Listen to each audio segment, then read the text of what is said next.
ये कराची है बाबू। अगर आपको भूख लगती है तो 50 और 30 रुपए में आप पेट भर के खाना खा सकते हैं। सेहत के हवाले से मैं कुछ नहीं कह सकता, मैं भी अपनी भूख मिटा रहा हूँ। ये रोल है बड़ा कमाल का, पर मैंने 2 खाए थे बड़े मज़े के। चटनी अच्छी नहीं है, पर यहाँ का जो रोल है इसमें अंडा वगैरह भी मिला हुआ था। और सर्दियों में एक बात समझ में नहीं आई मुझे कि इतना ठंडा मशरूबात कौन पिएगा, समझ से बाहर है। बीमारी होना है जिसने भी पीना। खैर जी, ये इसके बाद ये किस्मत बदलने के लिए अंगूठियाँ, अगर आप इस पर बिलीव करते हैं तो ठीक है पहने, वरना आपकी मर्जी है।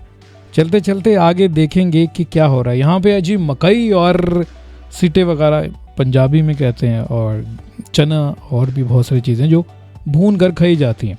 ये छोटी मोटी जब आपको भूख लगती है तो उस हवाले से बड़ा बेहतरीन सिस्टम है, ये आप खा सकते हैं। वीडियो बनाना हर इंसान का शौक होता है, पर एक नौजवान है जिन्होंने कहा था कि मैं वीडियो बनाता हूँ, और मजबूरी की वजह से ये सब कुछ छोड़ दिया। आइए कुछ इनकी ज़बानें भी सुनते हैं। पहले बनाता था जब काम नहीं करता था, अभी काम इतना जिम्मेदारी पड़ गई सर के ऊपर, अब टिकटॉक कहाँ याद रहती है। मेरे 75,000 थे लाइक और 5,000 फॉलोवर थे। सारे आईडी सब बैंड हो गए, पता ही नहीं चला।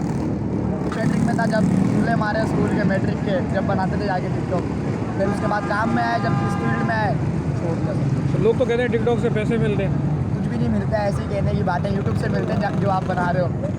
नोट तो इसमें है ना, वो तो सबको पता है।